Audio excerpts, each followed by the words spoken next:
Last video, we discussed the different classifications of stars. In this one, we're going to talk about the life of stars, how they're born, what they do during their life cycle, and how they die. So this first image is a image of a star birthing region, okay, a cloud of dust in space. This specific one is the Orion Nebula. All right?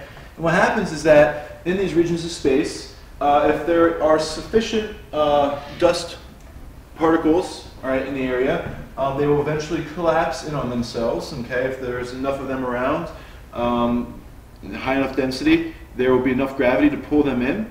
And as that gravity, all right, all those particles pull each other in, they're going to be losing gravitational potential energy and gaining kinetic energy. And the more and more that they pull each other in, the higher kinetic energy that they get, and they're going to start to heat up. And if that gas heats up and pulls enough of itself in together, what you will end up having in a specific area is a sufficient temperature and pressure to have fusion and the start of a star. Okay, so let's go through that a bit more specifically here. What we're talking about with the beginning of this cloud, the idea here is that if the gravitational potential energy is sufficiently greater than the average kinetic energy of the molecules, all right, you will be able to have them collapse in on themselves. So in other words, what this means here is that the average kinetic energy of the molecules, them being able to move apart, if they can't move apart from each other and the gravitational energy, potential energy is able to pull them in, you will have the start of a star. So this start of a star, okay, is what we call, the process is nucleosynthesis, the formation of a star. The actual start, okay, comes from that cloud, and they clump together in a little ball that we're going to call a protostar. Okay, so we get these cloud fragments forming into these protostars here. There's a couple of different images showing this. All right, but the main idea here, again, like I said, if density of, you have the density of space on average is about 1 atom per cubic centimeter. If we get that to be high enough, all right, gravity pulls everything in, and the system is going to start to acquire its own luminosity. Okay, the way that it does this is, again, losing gravitational potential energy, gaining kinetic energy, and all these molecules get closer and closer and get hotter and hotter. They strip each other of their electrons. You get ions, okay, and those ions end up colliding into each other. All right, and what this leads to is that fusion that we talked about, is that energy source of stars. Okay. And what happens is that this fusion then creates a radiative pressure that pushes out against gravity, and you start getting this balance, this bouncing around between gravity and radiation that eventually may stabilize as a star. Okay, so again, a protostar definition here is just the start of a star. It's nebulous and it's luminous, okay, which means it gives off light. Depending on the mass, okay, it will have higher or lower intensity. So basically the idea is that the higher mass, the higher the luminosity, okay? So based on what that mass is, okay, the star will go into the main sequence here. And if the star, all right, it does not have enough mass, it's below 8/100ths of a solar mass, all right, it will basically clump together into what's known as a brown dwarf. It'll be warm, it'll kind of glow, but it will not have fusion. Okay, but if it's over 100 solar masses, you're going to end up having the internal pressure knocking everything out, and it'll sort of destroy itself before it even starts. However, there are stars that have over 100 solar masses, and they have been observed. So this rule here is not for certain, but it's an approximate level that you should know for IB. But recent science has shown that there are stars that exist at this level. It's pretty cool. Okay, so there is a relationship between the mass and the luminosity, and I have it right up here. Okay, the luminosity is directly proportional to the mass to the alpha power, and the alpha, I know it's confusing there because I'm using the directly proportional symbol and alpha, which look very similar. Okay, but the directly proportional to symbol, okay, this is directly proportional, and they do look slightly different, but I'm not going to draw them differently. And this is our alpha right here. Okay, so alpha is going to be between 3 and 4. Okay, so it just tells us how the luminosity of the star goes up according to whatever its mass is.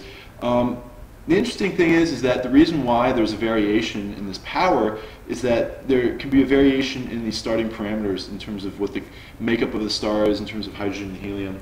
And so, you know, the different things, starting temperature, pressure, whatever the case may be, you know, there's many things that can go into that. So the starting state affects what alpha is. So the more massive a star is, the faster it will land on the main sequence. Okay? And so here's another thing that we should look at, again, starting with that equation. And let's say, okay, remember luminosity is just power, so power is just equal to energy over time, all right? And we're going to call this capital T the lifetime of the star, okay? And we remember from our nuclear chapter, E equals mc squared, okay? So we're going to substitute that in for E. And what we end up with here is being able to get rid of the c squared, because if you remember y proportional to x just tells us that y is equal to k times x. So we can just put that into the constant and tuck that in there, all right? You can just drop it out of the directly proportional relationship. So we see here, after a little bit of math, that the lifetime of a star is directly proportional to the mass of the star to the 1 minus alpha power. If we assume an alpha of 4, okay, we see here, we plug that in, we get -3, all right, for the exponent. So what this shows here is that the lifetime of a star is directly proportional to, or we could say actually inversely proportional to the mass to the 3rd power, okay? And that could also be the mass to the 2nd power, depending on what alpha is going to be equal to. Okay, so this is on the higher end of this, all right? So, if we assume that alpha is equal to 3.5, all right, we can figure out how many times more luminous a star will be that is 5 times as massive as our sun, okay? And the way that we can do this is we can plug in, all right, that 5 times the mass of our sun, okay, for this right here. And what we end up doing is taking that 5 to the 3.5, all right?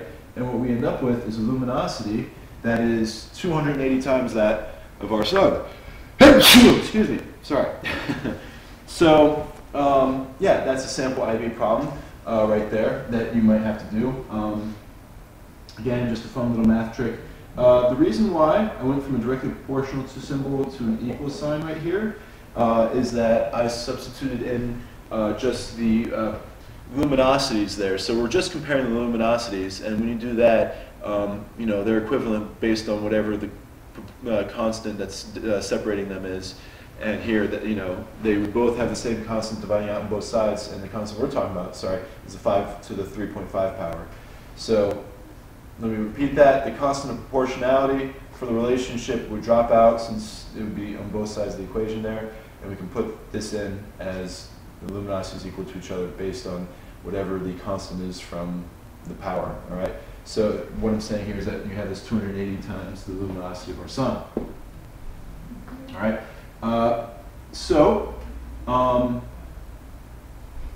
We could also look at the period, or excuse me, the lifetime, and compare what the lifetimes are. So compared to our sun, the lifetime of this star would be 1.8% that of our sun. So I think that would put it at like 180 million years of our sun, or something like that, I believe. Yeah, maybe even shorter, maybe 18 million years, I think. All right, so yeah, moving on here. All right, so we're going to talk about the evolution of stars, okay, depending on their mass. So a quick thing to note, it's in your notes there, I want you to read it, excuse me, and the idea here is that we get up to about, actually right here. So stars will fuse until I think it's 12% of the hydrogen, until it uses, excuse me.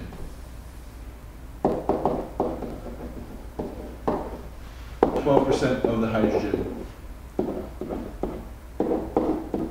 Okay? Once this happens, they will typically become a red giant, unless it is less than 0.25 solar masses, quarter of the mass of our sun. Okay? But what ends up happening is that once it gets to this 12% point, fusion is going to slow down. Okay? And so what's going to happen is that gravity is going to take over, and the core is actually going to contract. And the reason is that helium is going to build up in the core. Okay, so you're fusing hydrogen, and you start with a star. And it is mostly hydrogen, and you have this little ball, okay, of helium. All right, that's in the center here. Well, over time, okay, sometime you're going to have that same star, and that helium ball is going to build up. Okay. And so the idea here is that the fusion is supposed to be happening in the core, okay, or as close to the core as we can get. When all the helium gets here, okay, the temperature and pressure that's out here aren't going to be high enough to continue that fusion, all right? So what ends up happening, all right, is you end up having a contraction, okay? The core shrinks, and while the core... Sorry, announcements came on there. While the core contracts here, all right, the temperature is going to build up around the outside of it, okay? And so after a while, okay, the temperature goes up. So you get fusion happens at the edge of the core of the helium, okay?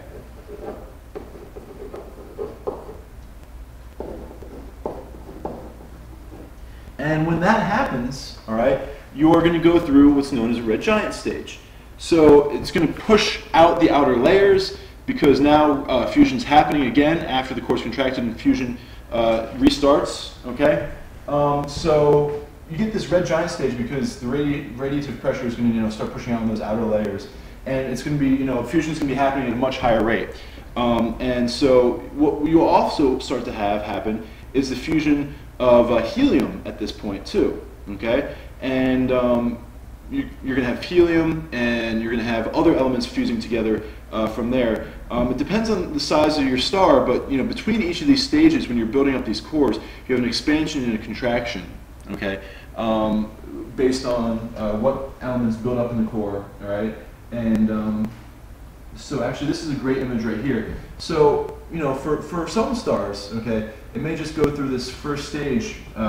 Where it just builds up helium and goes to beryllium actually, and then ends up with carbon and oxygen, and that whole first stage here, after that happens, after it builds that up, what can often happen is that the radiative pressure gets so high that it just puffs out these outer layers of the star's atmosphere. Okay, so in other words, the core has contracted, the outer layers have expanded so much that the gravitational hold is tenuous at best. And it just kind of puffs off these outer layers. And that's where you end up with what's known as a planetary nebula. All right? And I believe this image right here is of such a planetary nebula. I think this is either the Cat's Eye or the Helix Nebula. I forget which one it is. I don't have my label on it right now. So anyways, the point is, though, is that after this happens, okay, for stars that are above 8 masses, all right, you go through a couple of red giant phases, actually. It depends. So if you are between 0.25 and 4 solar masses, you're going to end up with a core of carbon and oxygen. And actually, I think here you do end up with 2 red giant phases.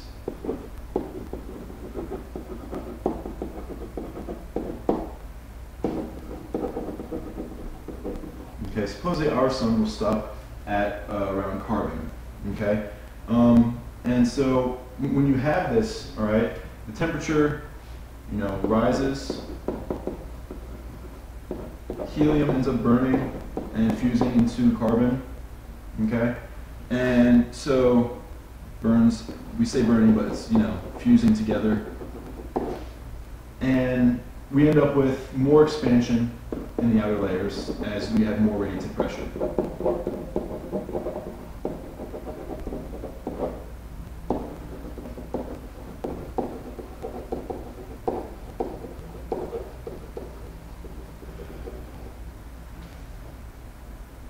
Okay, so eventually what will happen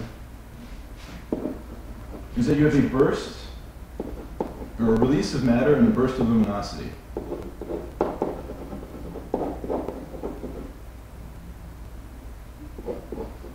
And when I say luminosity, I mean radiation there.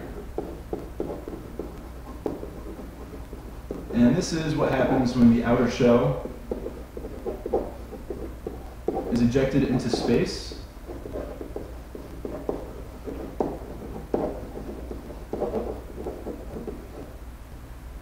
What you have happening is that the pressure builds up in these expanding cores, okay?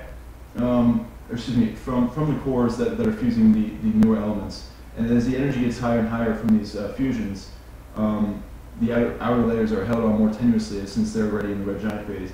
And yeah, it just ends up being puffed off into space. And this can happen multiple times depending on how many red giant stages it goes through, okay? So what you end up having with this release of matter, the Planetary Nebula,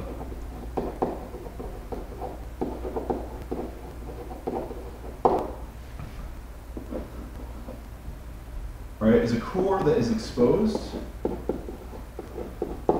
Whatever is left in terms of the helium or the carbon or the oxygen, okay? And so this core is exposed. There's no fusion, and it cools.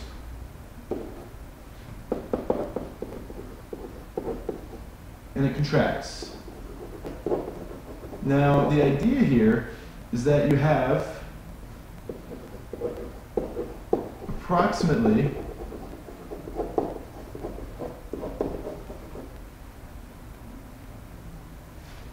the mass of a sun in a region the volume of our Earth.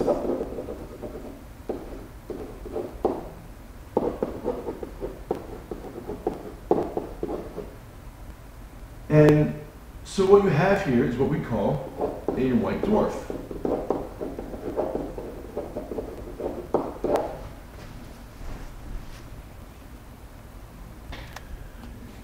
I'm going to stop there because this video has gotten way too long, and we are going to finish the next one talking about the evolution of stars over 8 solar masses.